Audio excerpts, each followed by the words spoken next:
always faithful. Here's my DR650. This is my first DR650 video ever made. First of all, big shout out to Biker Bits. Love your channel. So much useful information. It's never a boring video. Really love the way you present all your stuff, even if it's just a small little modifications to your DR650. I really am looking forward to putting that protector right here, little light guard that you got from Kmart, or I forget where else it was, from a dollar store or something like that. But I really am looking forward to trying to get something like that going. I'm pretty excited about that. So here's my DR650. I had this since 2005, so I bought it brand new. I'm the only owner of it, and it's got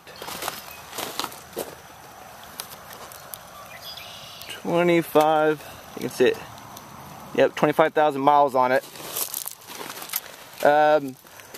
No major issues, just kind of small things here and there, like the clutch cable and idle, or not idle, but the throttle cable. You know, of course the brakes and all that kind of general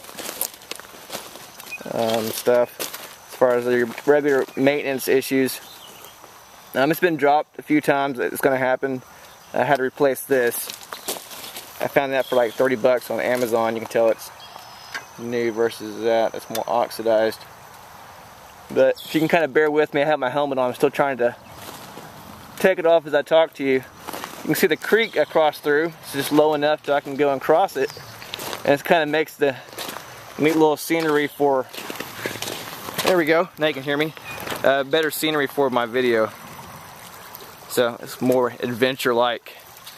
I guess I'm trying to top off Biker Bits video, but I don't live in the desert in Australia, so I'm not near close to his adventure style adventure videos. Anyways, here it is. And if you're wondering what I'm running, these are the Avon Gripsters. They call them 6040s. And I went through all this over here. Just go real slow, use the friction zone. If you've been at the motorcycle safety course, you know what the friction zone is, and this is where you're definitely going to be using it at.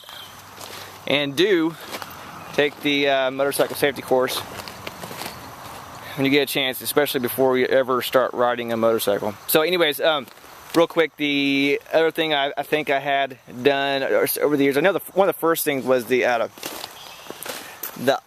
not the idle, but the neutral. So before, you had to always pull in the clutch and start it up. And there was some kind of issue with that. I forgot exactly what it was, but I had that. I think it was like relayed together or something like that. Kind of just bypassed it. I'm not really sure the true mechanical terminology for it, but that's what I had done. And then, like two or 3 years ago, as you can see here, just in the kickstand popping up those many times, you see this worn out. That, you can see right here, it's just whenever the kickstand up, it pushes this right here. And if this is decompressed or decompressed, if it's decompressed, you can't start it up. So we just bypass that. And so just that, and then the neutral start switch, whatever that's called.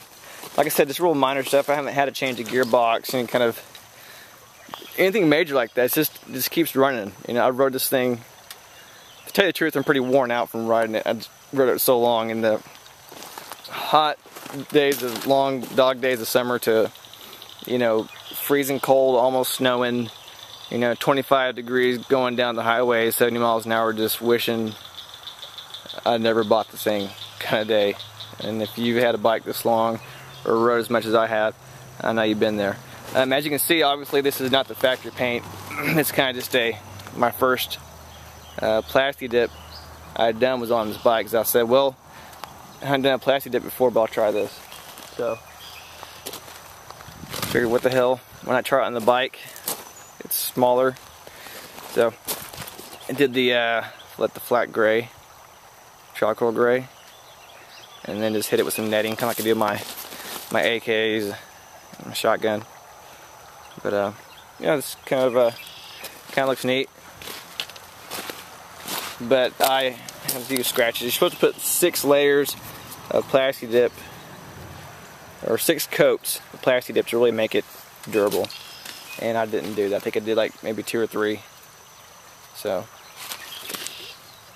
anyways, it's not really a pretty bike. It's just, you know, very utilitarian. It just does what it does. You're not going to win any beauty contest with it. So yeah, this is my first DR650, my only DR650. This is the first video on it, kind of just showing you around. Of course, the same Avon gripsters in the front. I took these foot pegs off just because over the years I dropped this and one of the foot pegs broke off and I had to replace it. It's like 50 bucks a piece. They're not cheap at all. So I eventually just took those off. I don't like having passengers. I mean, I guess emergency scenario, someone can just rest the side of their leg over here and call it a day, and just, you know, put up with it till they get to their location that they need to get dropped off at. But yeah, so that's it. So anyways, here's the helmet I'm running. I'm running the Fly dual sport helmet, and I got the Cortec gloves on. Right now it's pretty hot outside, but it's toward the end of the day, so I'm running this first gear jacket on. Of course, I got the Camelback, as you can see over that. But so another thing too is I run a little mini DVR, a little mini necklace. So anytime I take out for a drive, and especially obviously on the motorcycle, but it's kind of good to have, you know, some documentation, you know, just for safety's sake and insurance purposes, or just you just want to document your ride, you know, maybe you want to look back at it or whatever. So that's why I have this Camelback.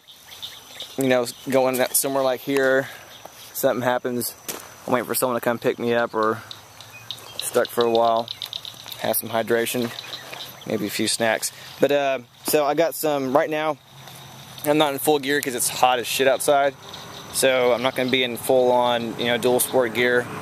I got Dickie cargo pants, not cargo pants, Dickie work pants, but they're like I don't want to call it Carhartt style, but they're definitely Carhartt competition. I really do like these pants too. You know, it's really the gray man pants to wear. You can put in accessories pocket, you know, put pepper spray in that. But I got these are brand new Sport Adventure boots. These are the Joe Rocket boots. I couldn't find any at my local motorcycle shops. All they had was off-road stuff, but they come up pretty high. I'm not going to go and pick it all up because it's kind of a pain in the ass putting these back over.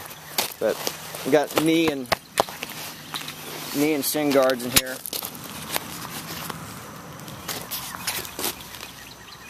Give you a look.